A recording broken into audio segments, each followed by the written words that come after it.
இந்த மாரி தான் எனக்கு ஒர்க் அவுட் ஆச்சு. பார்ட் 2 அளவுக்கு பார்ட் 3 ஒர்க் அவுட் ஆகல.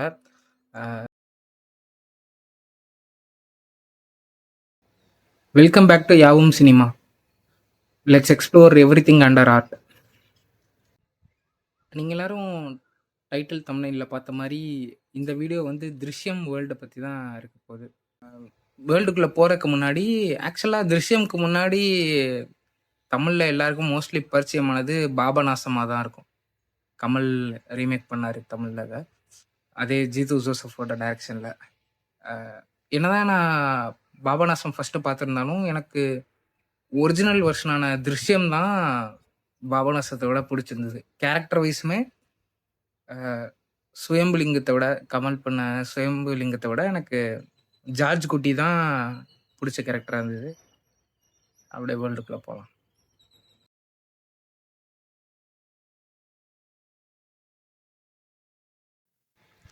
ஆக்சுவலா நேத்து தான் "திருஷ்யம் 3" வந்து நான் பார்த்தேன். கடைசி ஒரு 3, 4 நாளாவே "திருஷ்யம்" வேர்ல்டுக்குள்ளயே தான் இருக்கேன். 1, 2 ரீவாட்ச் பண்ணிட்டு நேத்து தான் 3 போய் தியேட்டர்ல போய் பார்த்துட்டு வந்தேன். "திருஷ்யம்" வந்து இப்ப 3 பார்ட் வந்ததுனால, இனிமே நம்ம அத ட்ரியாலஜின்னு சொல்லலாம். இந்த மாரி ஒரே ஃப்ரான்சைஸ்க்கு கீழ வர படங்கள், இல்லன்னா ஒரே கேரக்டர் அதே சேம் வேர்ல்டுல அடுத்தடுத்த பார்ட் படங்கள் வரும். அ இந்த மாரியான படங்களுக்கெல்லாம் மெயினான விஷயம் என்னன்னா, அந்த ஆக்சுவலா அந்த படத்துக்கு படம் பிளாட் மாறுனாலும், அந்த கேரக்டர் சந்திக்கிற சிச்சுவேஷன்ஸ் மாறுனாலும், அந்த இண்டிவிஜுவல் கேரக்டர் அந்த கதைக்கான மெயின் கேரக்டர்ஸோட, அந்த வேர்ல்டுக்கான மெயின் கேரக்டர்ஸோட கிராஃப் வந்து மெயின்டெயின் ஆகணும். எய்தர் ஃப்ளாட்டாக இல்லாமல் ஒன்று அபோவா பிலோ லெவலில் கேரக்டரோட லெவல்ஸ் வந்து ஏறி இறங்கினா தான் ஒன்று புதுசாக லேர்ன் பண்ணணும், இல்லை அன்லேர்ன் பண்ணணும், ரீலேர்ன் பண்ணணும். இந்த மாதிரியான விஷயங்களை வந்துட்டு பண்ணும்போது தான் அந்த கேரக்டருக்கான உயிர்ப்பு வந்து இருக்கும் இந்த மாதிரியான ஃப்ரான்ச்சைஸ் படங்களில். இங்கே இந்த கேரளாவில் ஜார்ஜ் குட்டி, இந்த "திருஷ்யம்" வேர்ல்டில் ஜார்ஜ் குட்டி மாதிரியே நம்ம வந்துட்டு அவதார் வேர்ல்டில் ஜேக் சல்லியை வந்து நம்ம எடுத்துக்கலாம். அந்த கேரக்டரு அடுத்தடுத்த ஃப்ரான்ச்சைஸில் அடுத்தடுத்த பார்ட்டில் என்ன மாதிரியான விஷயங்கள் எமோஷ்னலாகவும் சரி, சைக்கலாஜிக்கலாகவும் என்னென்ன ஃபேஸ் பண்ணுறாங்க கேரக்டர்ஸுங்கிற கிராஃப் வந்து மெயின்டைன் ஆகும். அவதார் பற்றி தனியாக வேற ஒரு வீடியோவில் பேசுவோம். இது "திருஷ்யம்க்கான" வீடியோ.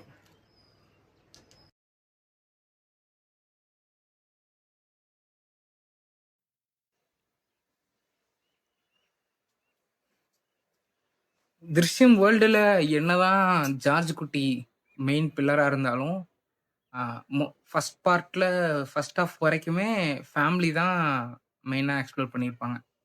ஃபேமிலி சிச்சுவேஷன்ஸ் என்னென்ன நடந்துட்டு இருக்குது, வீட்டோட ஜாகிரஃபி எப்படி இருக்குது, கேபிள் டிவி ஆஃபீஸ் ஜார்ஜ் குட்டியோடது அது எப்படி ரன் ஆகுது, அதோட ஃபங்க்ஷன் என்ன, எல்லாமே வந்துட்டு கிளியராக எக்ஸ்பிளைன் பண்ணதுனால தான் அடுத்தடுத்த பார்ட்லையுமே அதோட கன்சிஸ்டன்சி வந்து கிளியராக அண்டர்ஸ்டாண்ட் ஆகுது. அதை மெயின்டைனும் பண்ண முடியுது. என்னதான் கேரக்டர் லெவலில் அப் அண்ட் டவுன் இருந்தாலுமே, வீட்டோட ஜாகிரஃபியை மாற்றாமல் இருந்தது கதைக்கு பெரிய ப்ளஸ். ஃபினான்ஷியலாக அடுத்தடுத்த லெவலுக்கு க்ரோ ஆகிறப்ப ஈஸியாக வீடு பழைய வீட்டிலேருந்து வேற வீட்டுக்கு மாறிட்டாங்கன்னு கதையை திருப்புறதெல்லாம் ஈஸி தான். ஆனாலும் கதை 3வது பார்ட் வரைக்கும் எடுத்து அது ஸ்ட்ராங்காக நிற்கிறதுக்கான ரீசன் வந்து மெயினாக வீடு அதே ஜாகிரஃபி எல்லாம் அப்படியே மெயின்டைன் ஆகிற மாதிரியான விஷயங்கள் தான் பெருசாக ஹெல்ப் பண்ணுது.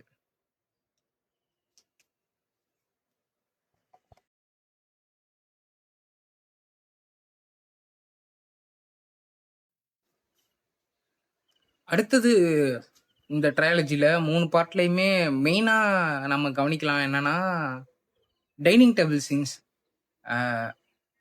இந்த மாதிரி டைனிங் டேபிள் சீன்ஸ் வந்து மோஸ்ட்லி ஹாலிவுட் படங்களில் தான் நிறையா இருக்கும். ஏன்னா அங்கே தான் ஃபேமிலியில் எல்லாருமே சேர்ந்து ஒன்றா டைனிங் டேபிள் உட்காந்து சாப்பிட்ற கல்ச்சர் அங்கே ரொம்ப ஜாஸ்தி. அங்கே படங்கள்லையுமே டைனிங் டேபிள் கான்வர்சேஷன்ஸை பேஸ் பண்ணி நிறைய சீன்ஸுமே அங்கே இருக்கும் ஹாலிவுட் படங்களில். நம்ம சவுத் இந்தியாவில் மேக்ஸிமம் நம்ம சைடு தமிழ் சைடுலாம் பார்த்தோம்னா எல்லாரும் சேர்ந்து ஒண்ணா உட்காந்து சாப்பிடுற மாரியான டைம் ரொம்ப ரேர் தான். தினமும் எல்லா நேரமும் தினம் காலைல இல்ல தினம் மத்தியானம் எல்லாரும் சேர்ந்து சாப்பிடுற மாரியான டைனிங் டேபிள் சினாரியோஸ் நடக்கிறதுக்கு வாய்ப்பு ரொம்ப கம்மி. ஆனா இங்க "திருஷ்யம்ல" இந்த மாரியான dining table sequences place a major part. ஏன்னா, அந்த மாரி டைம்ல தான் ஒவ்வொரு ப்ராப்ளம்ஸ் வந்து அரைஸ் ஆகும். அந்த இடத்துலேருந்து ஒரு சின்ன த்ரில்லர் மொமெண்ட் கிரியேட் ஆகுற மாரி இருக்கும். மெயினா ஃபர்ஸ்ட் பார்ட்ல டைனிங் டேபிள்ல சாப்பிட்டு மிட் ஆஃப் த அந்த கான்வர்சேஷன்ல தான் ஸ்டார்ட் ஆகும். அஞ்சு வந்து தான் நேச்சர் கிளப் ஈவெண்ட்டுக்கு தேக்கடியில நடக்கிற அந்த ஈவெண்ட்டுக்கு வந்து போணும். அப்படின்னு சொல்லி அந்த ஈவெண்ட் அங்கேருந்து அந்த ஈவெண்ட்டுக்கு பேச்செல்லாம் டைனிங் டேபிள்லேருந்து தான் ஆரம்பிக்கும். அதுக்கப்புறம் அந்த ஈவெண்ட்டுக்கு போகிறதுக்கு இவ்வளோ ஃபீஸ் ஆகும், அந்த கான்வர்சேஷன்லாம் முடிஞ்சு அந்த ஈவெண்ட்டுக்கு தேக்கடிக்க வந்த நேச்சர் கிளப் ஈவெண்ட்டுக்கு போகிறத விட்டு தான் வருண் மூலியமா பிரச்சனைகள் ஸ்டார்ட் ஆகி அடுத்தடுத்து பாகங்கள் விரியுது. ஸோ முதல் பார்ட்டில் டைனிங் டேபிள் ஆரம்பிக்கிற பிரச்சனை அடுத்தடுத்த பார்ட்லையுமே எப்பெல்லாம் அந்த டைனிங் டேபிள் கான்வர்சேஷன்ஸ் வருதோ அந்த கான்வர்சேஷன்ஸில் ஏதாவது ஒரு பிரச்சனை ரைஸ் ஆகிறத நம்ம பார்க்க முடியும்.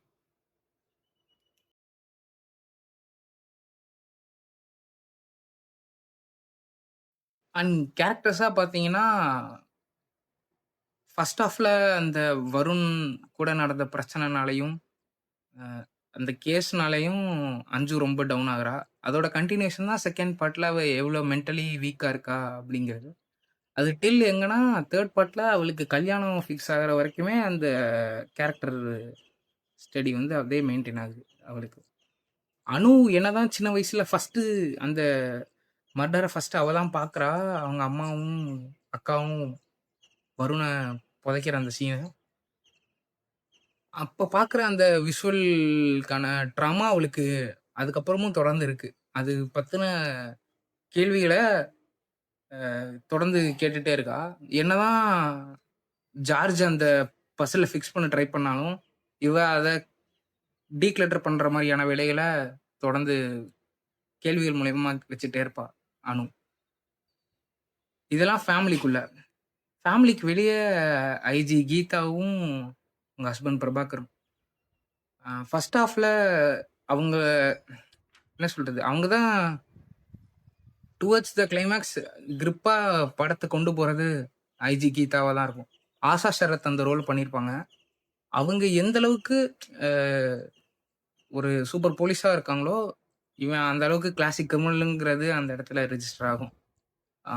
அதுக்கப்புறம் அவங்க ரிசைன் பண்ணாலுமே செகண்ட் பார்ட்லையுமே அவங்களோட அந்த ஆக்டிவிட்டி வந்து வருணோட பாடி கிடைச்சே ஆகணும். அதை வந்துட்டு ரிச்சுவல்ஸ் எல்லாம் கடைசி காரியங்கள்லாம் பண்ணாதான் நிம்மதி கிடைக்குங்கிற மாதிரியான அந்த ஆக்டிவ் தேர்ட் பார்ட்டில் சுத்தமாக இல்லை. ஐஜி கீதாவோட பார்ட்டிசிபேஷன் கதையில் கம்மியாகும் போதே ஒரு பெரிய செட்பேக் ஆயிடுது அந்த இடத்துல.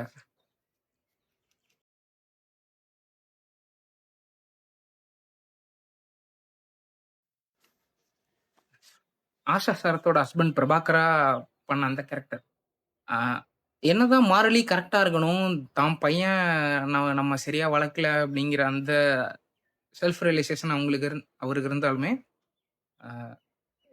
டுவர்ட்ஸ் மூணாவது பார்ட்லலாம் எப்படி ஆகுதுன்னா அது ஒரு ஹேட்ஃபுல் ரிவெஞ்சாக மாறிடுது. என்னானாலும் இது நம்ம ரிவெஞ்ச் எடுத்தான் ஆகணும் அப்படிங்கிற அந்த மோட்டுக்கு போகிறப்போ படம் தான் என்ன சொல்ல வருதுங்கிறதுலேருந்து ரொம்ப டீவியேட் ஆகி வெளியே போயிட்ட மாதிரி இருந்தது.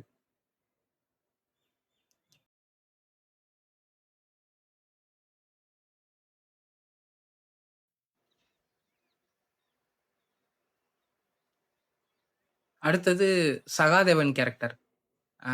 சிலரை வந்து நமக்கு பிடிக்கவே பிடிக்காது. அதுக்கு ரீசனே தேவையில்ல. அவங்களுக்கும் நமக்கு சம்மந்தமே இருக்காது.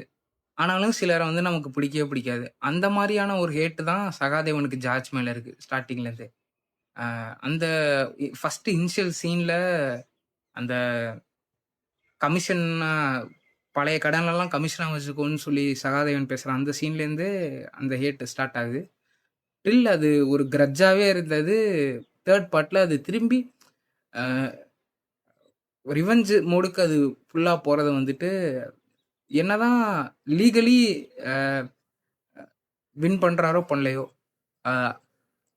ஜார்ஜ் குட்டி ஆல்ரெடி ஒரு லாஸ் தான் ஃபேஸ் பண்றாரு.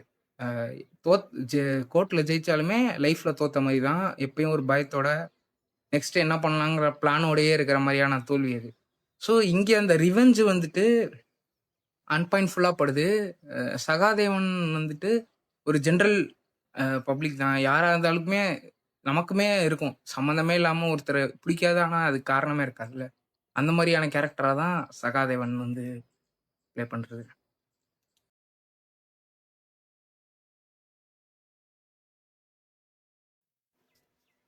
அண்ட் இன்டென்ஷனலாவே ஒ இந்த ட்ரியாலஜில ஒவ்வொரு பார்ட்டுமே ஸ்லோ பர்னரா தான் ட்ரீட் பண்ணப்பட்டிருக்கு.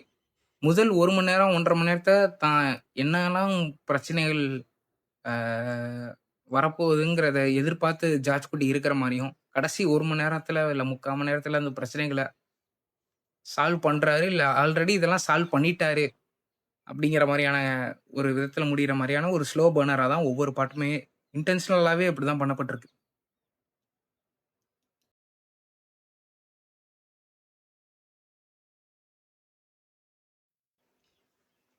பார்ட் 1க்கு ஈக்குவலா பார்ட் 2 எல்லாருக்குமே ஒர்க் அவுட் ஆனதுக்கான ரீசன் என்னன்னா, அதுல இருந்த கேரக்டர்ஸ் தான். ஜோஸ், ராஜன், அப்புறம் அந்த ஸ்க்ரீன் பிளே ரைட்டர் வினயச்சந்திரன், இந்த மாரியான கேரக்டர்ஸ் ஃபர்ஸ்ட் ஹாஃப்ல எந்த விதத்துல ஃபோர் ஷேடோ பண்ணப்பட்டிருக்கு. டுவர்ட்ஸ் த கிளைமாக்ஸ் அந்த ட்விஸ்ட் எல்லாம் ஒவ்வொன்னா ரிவீல் ஆகும்போது, அது ஒரு நல்ல ட்ரீட்மெண்ட்டா பட்டது. ஸ்க்ரீன் பிளேலயும் சரி, அது மேக்கிங்காவுமே அது நல்லா இருந்தது. இந்த மாரியான கேரக்டர்ஸ் தான். என்னதான் ஜார்ஜ் குட்டி, அப்புறம் ஐஜி கீதா இந்த மாரி பெரிய கேரக்டர்ஸ்னாலும், இந்த சின்ன சின்ன கேரக்டர்ஸ் ரொம்ப பெரிய இம்பாக்ட்ட வந்து பார்ட் 2ல கிரியேட் பண்ணுச்சு. ஃபர்ஸ்ட் ஃபர்ஸ்ட் ஹாஃப்ல செகண்ட் பார்ட்டோட ஃபர்ஸ்ட் ஹாஃப்ல வர அந்த 2 போலீஸ் கப்பிள்ஸ் இருப்பாங்க. கப்பிள். அவங்க இந்த மாரியான சின்ன கேரக்டர்ஸ் எல்லாம் செகண்டரி கேரக்டர்ஸ் எல்லாம் தான் பெரிய ப்ளே கிரியேட் பண்ணுது அங்க. இதே தேர்ட் பார்ட்டுக்கு வரும்போது, இந்த மாரியான விஷயங்கள் எதுவுமே இல்லாம, எல்லாமே கொஞ்சம் பிளாஸ்டிக்கா இருக்கு. முதல் 2 பார்ட்ல சிச்சுவேஷன்ஸ்ல இருந்த த்ரில்லர், தேர்ட் பார்ட்ல வெறும் மேக்கிங்ல மட்டும் தான் இருக்கு. அ எல்லாமே வெறும் ஒரு டிராமாவா இருக்கும்போது, அந்த இடத்துல வெறும் ஒரு ஹை ஸ்பீட் ஷாட்டோ, இல்லன்னா ஒரு ஸ்லோ மோஷனோ, இல்ல அந்த பேக்கிரவுண்ட் ஸ்கோர்ல மட்டுமே அந்த த்ரில்லிங் வந்து உருவாக்குறது, நெறைய இடத்துல ரொம்ப பிளாஸ்டிக்காவே இருந்தது.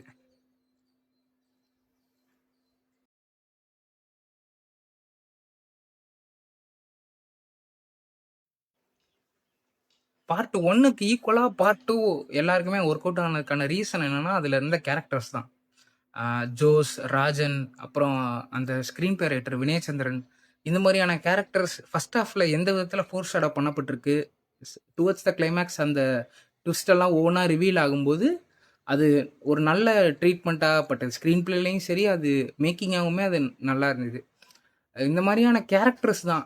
என்னதான் ஜார்ஜ் குட்டி, அப்புறம் ஐஜி கீதா இந்த மாரி பெரிய கேரக்டர்ஸ்னாலும், இந்த சின்ன சின்ன கேரக்டர்ஸ் ரொம்ப பெரிய இம்பாக்ட்ட வந்து பார்ட் 2ல கிரியேட் பண்ணுச்சு. ஃபர்ஸ்ட் ஃபர்ஸ்ட் ஹாஃப்ல செகண்ட் பார்ட்டோட ஃபர்ஸ்ட் ஹாஃப்ல வர அந்த 2 போலீஸ் கப்பிள்ஸ் இருப்பாங்க. Couple.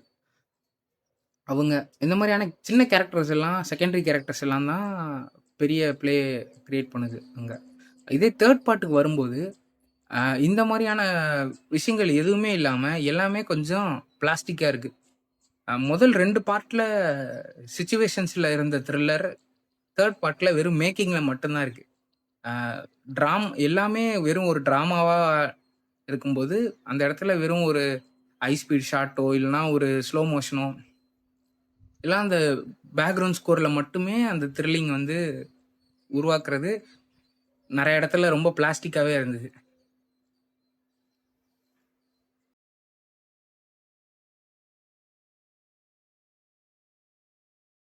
Okay. That's all for the video. இந்த வீடியோ நான் இதெல்லாம் தான் பேசணும்னு நெனச்சிருந்தேன்.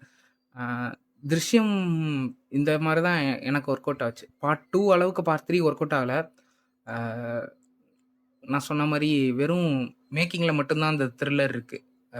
மித்தபடி இது ஒரு கிட்டத்தட்ட ஒரு ரிவெஞ்ச் ட்ராமா தான். தேர்ட் பார்ட் வந்து. எப்ப வருணோட ஃபேமிலி வந்துட்டு, இவன் கிரிமினல்ங்கிறத கோர்ட்ல ப்ரூஃப் பண்ணி இவனுக்கு தண்டனை வாங்கி தராம, இவன இவன் இவன் மேல ஜார்ஜ் குட்டி மேல ஒரு பிளைண்ட் ரிவெஞ்சா அது எப்ப மாறுதோ, அப்போவே இது வேற ஒரு சாதாரண படங்கிற மாதிரி ஆயிடுது. அந்த திருஷ்யம்க்கான அந்த டெம்ப்ளேட்லேருந்து இது தனியாக நகர்ந்து வந்துடுது. அதனால எனக்கு பெருசாக அந்த அளவுக்கு ஒர்க் அவுட் ஆகலை. என்னோட லெட்டர் பாக்ஸ் ரேட்டிங் இந்த இடத்துல போடுறேன். அதே மாதிரி நீங்களும் படம் பார்த்துட்டீங்களா? 1, 2, 3 எப்படி உங்கள் திருஷ்யம் 1, 2, 3 எப்படி உங்களுக்கு ஒர்க் அவுட் ஆச்சுங்கிறதெல்லாம் கமெண்ட்டில் ஷேர் பண்ணுங்கள். அதே மாதிரி என்னை வந்து இன்ஸ்டாகிராம்லேயும் யூடியூப்லேயும் ஃபாலோ அண்ட் சப்ஸ்கிரைப் பண்ணி வச்சுக்கோங்க.